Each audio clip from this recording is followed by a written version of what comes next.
AITA for refusing to babysit my sister's kids when she had an important work dinner. She just uses me and thinks it's my duty even though they're not my children.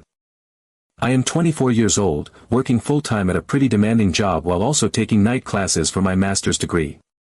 My days are packed from morning to night.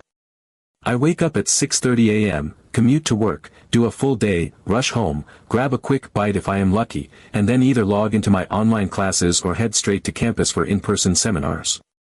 When I am not in class, I am studying, writing papers, or trying to cram in group projects.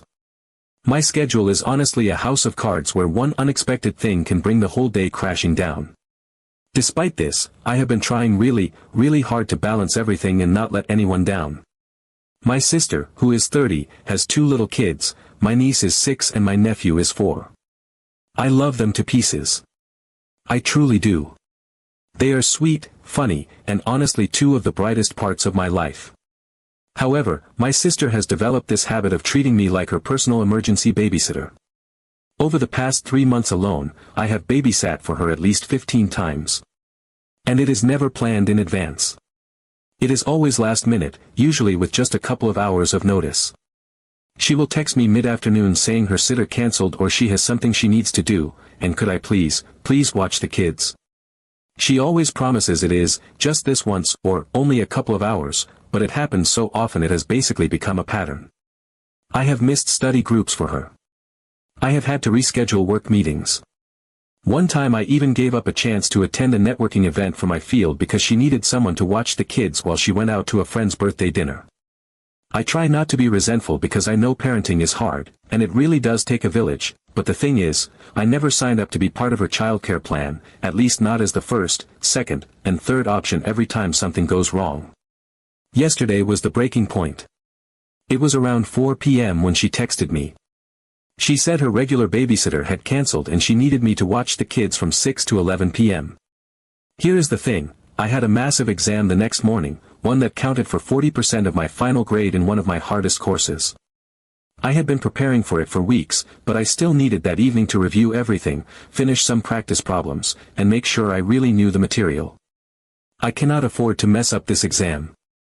Passing my classes is not just about school, it is about keeping my job, keeping my scholarship, and staying on track for the life I am working so hard to build. I told my sister that I was really sorry but I could not help her this time. I reminded her about the babysitting app one had shown her before, the one that helps find background-checked sitters on short notice. I even offered to resend the link. She immediately got upset. She said this was a really important work event and that I was the only person she trusted with her kids. She said she would not be comfortable leaving them with a stranger, and she needed me to step up for family. I apologized again but said no. I told her my exam was too important and I could not afford to risk it. I suggested maybe she could ask one of our cousins or neighbors, but she just said she had already tried everyone. She kept pressing, but I stayed firm. I could feel my stomach twisting with guilt even as I said no, but I knew if I gave in, I would be sitting there with flashcards in one hand, a crying toddler in the other, and my entire future on the line. My sister ended up missing her work event. Later that night, I started getting texts from my parents. They said I was selfish. They said I should have studied earlier so I could have been free to help. As if graduate school works like that, where you can just neatly package all your studying into some extra free hours and always be ahead of the game. As if I had not already been studying non-stop around the clock. My sister has not spoken to me since.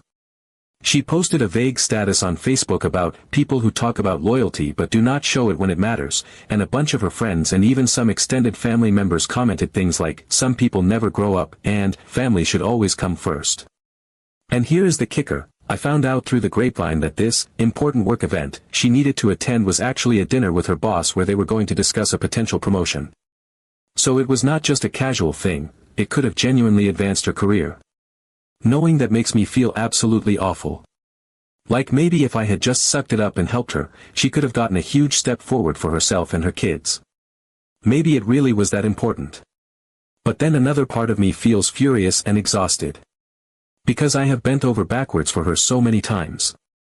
I have given up my own plans, put my own goals on hold, rearranged my life again and again without complaint because she needed me. I have said yes every single time until now. And the first, literally the very first, time I draw a boundary and say, I cannot do it, suddenly I am the villain. Suddenly I do not value family. Suddenly I am selfish and childish. It feels like there is no winning. If I always say yes, I kill myself trying to juggle everything and my own dreams get pushed further and further away. If I say no, even once, I am ungrateful and unreliable. I just do not know what I am supposed to do. I do not want to hurt my sister or make her life harder, but I am only one person. I am 24 years old, trying to build a future. I cannot always be the safety net. I feel terrible about the promotion thing. Truly, I do. But I also feel like it is so unfair that everyone is acting like I just sat around eating chips and watching TV while my sister's life fell apart. I was studying for an exam that could determine whether I pass or fail a critical course.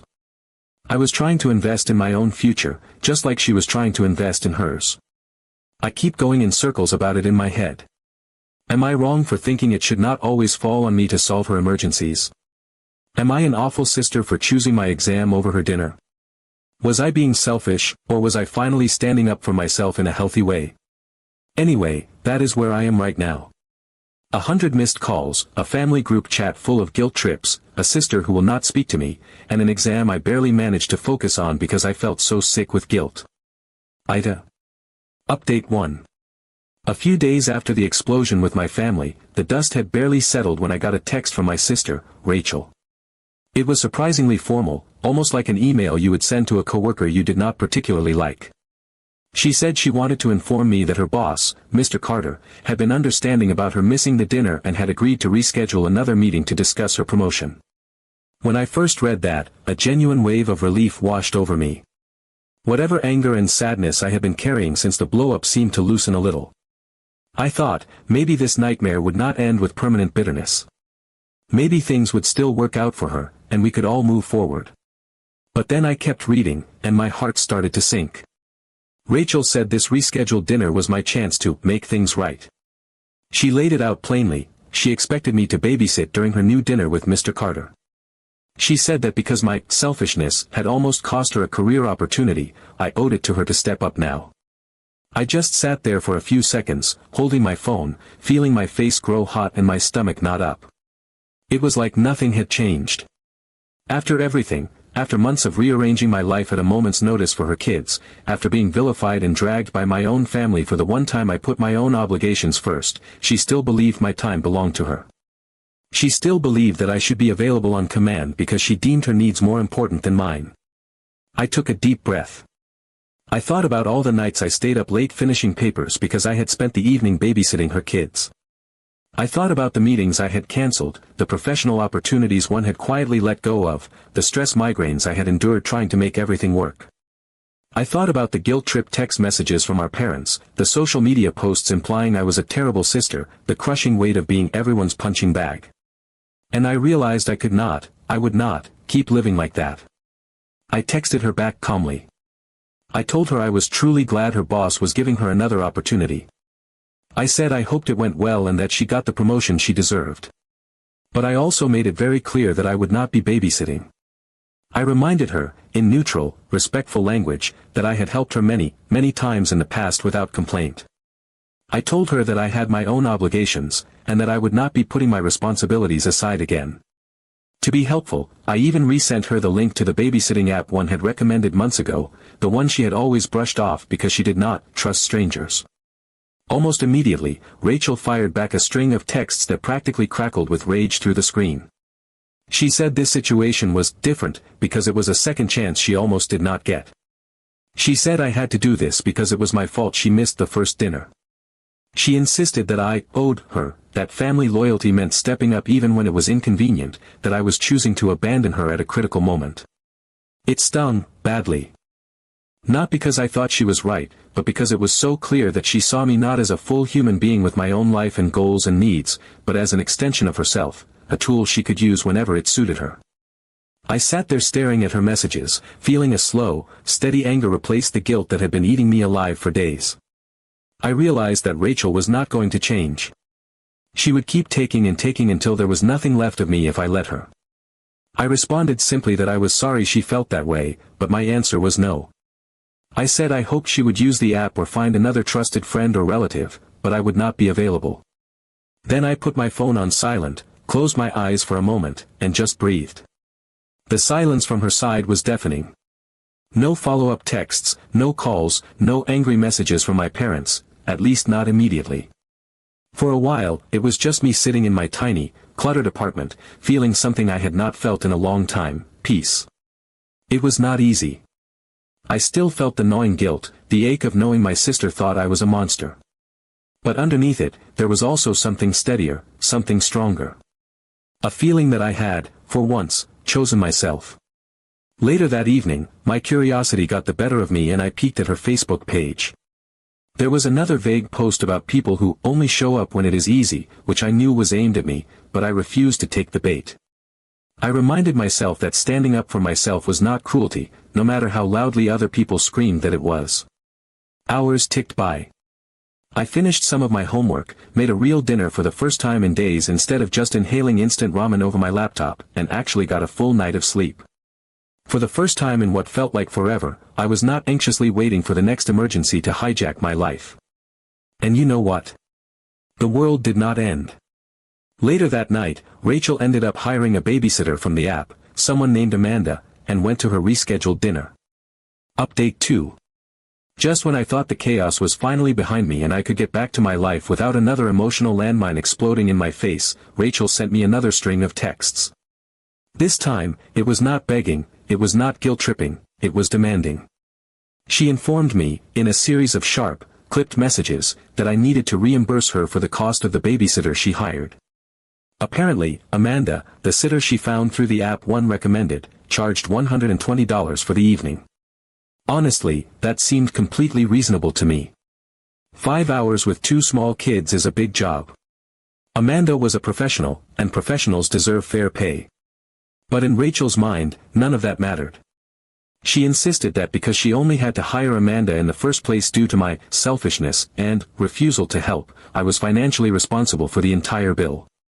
She even said that if I refused to pay, she would get our parents involved and make sure everyone knew how petty and cruel I was being. I stared at the messages, feeling a mix of disbelief and a strange, weary amusement. It felt like no matter how many times I tried to draw a line, Rachel would just pick up a shovel and start digging right through it.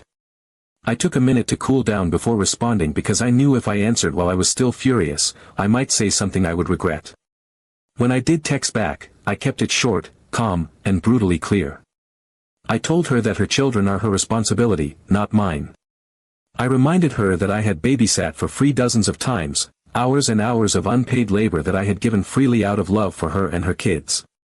I pointed out that finding professional childcare is a basic, expected part of being a working parent and that hiring a sitter was a cost she needed to plan for, just like any other expense.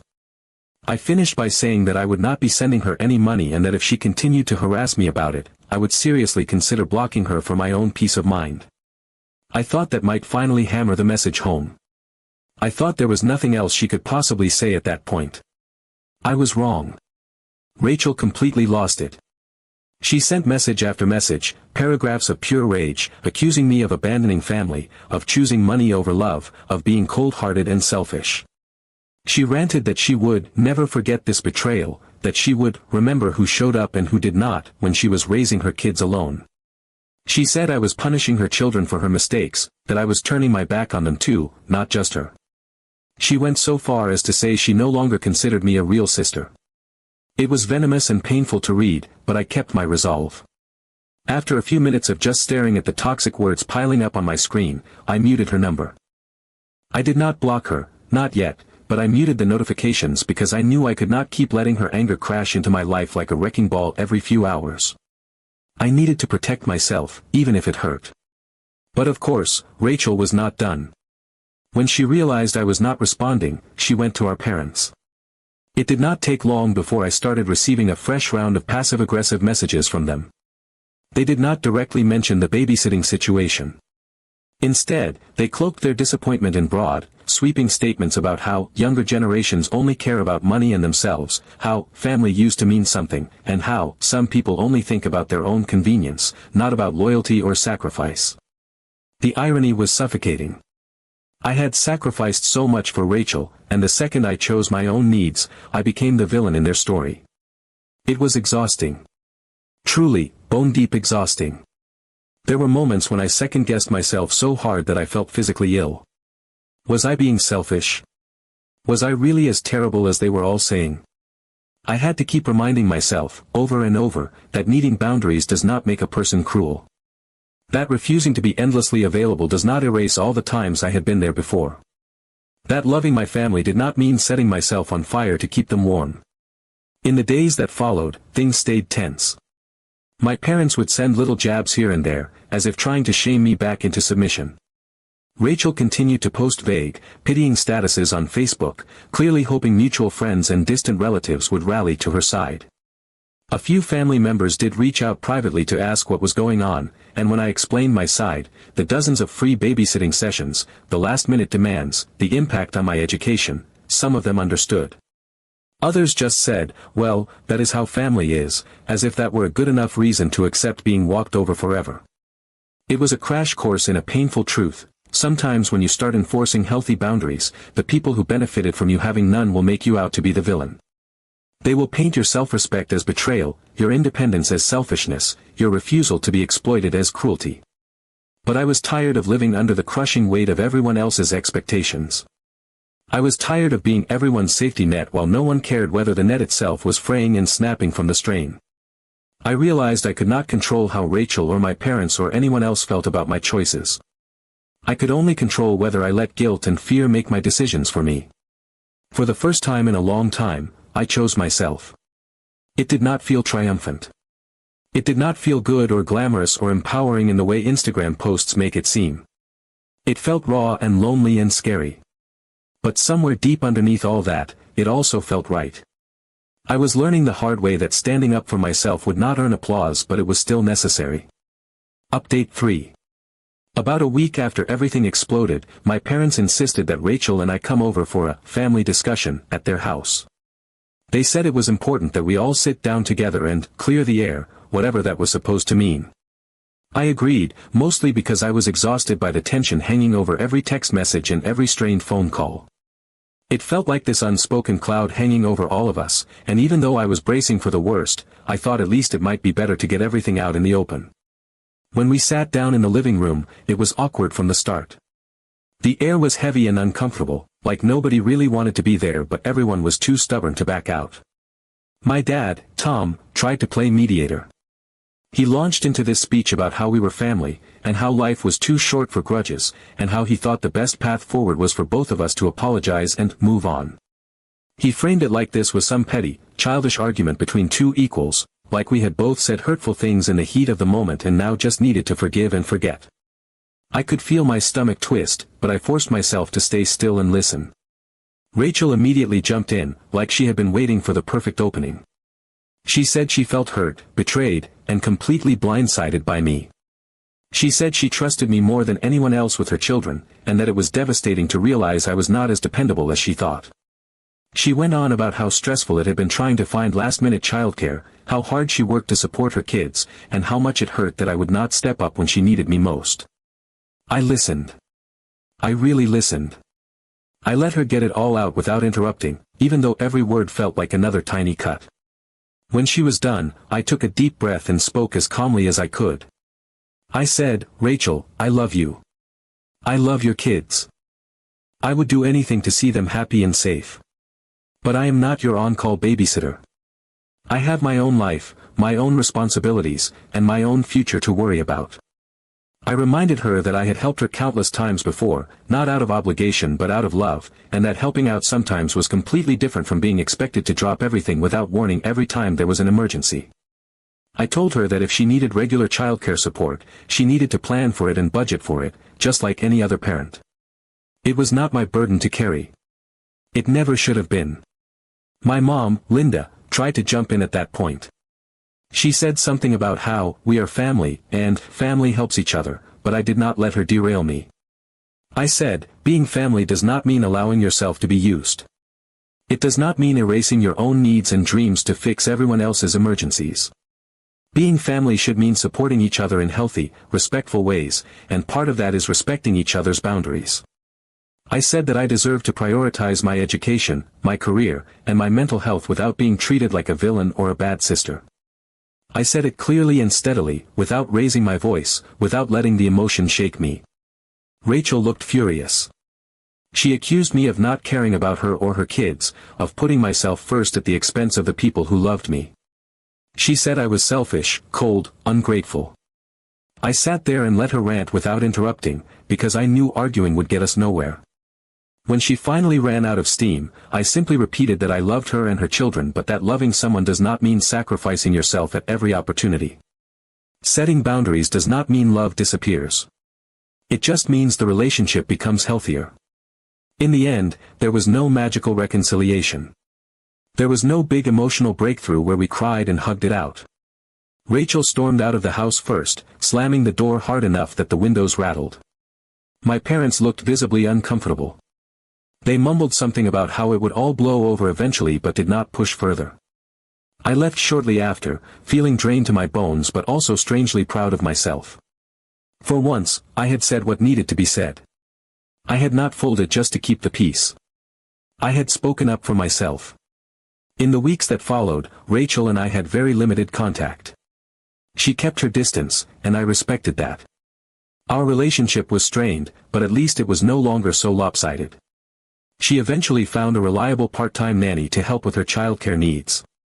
Through my mom, I heard that the sitter she found, Amanda, had been great with the kids. There was even a grudging admission that maybe professional babysitters were not such a terrible idea after all. It was not an apology, not really, but it was something. Our relationship now is not perfect. There is still tension sometimes, an awkwardness that was not there before. But it is more balanced. She knows now that she cannot just expect me to be available whenever she snaps her fingers. She knows I have a life of my own, and while I am happy to be part of her support system when I can, I am not the entire system. As for me, I passed my exam with a 92%. I stayed on track in my program. I kept working full-time. I kept pushing forward with the life I have been fighting tooth and nail to build. Every time the guilt tried to creep back in, I reminded myself of the bigger picture. I reminded myself that protecting my own dreams and mental health was not selfish. It was necessary, it was survival. For once, I chose myself. And it made all the difference.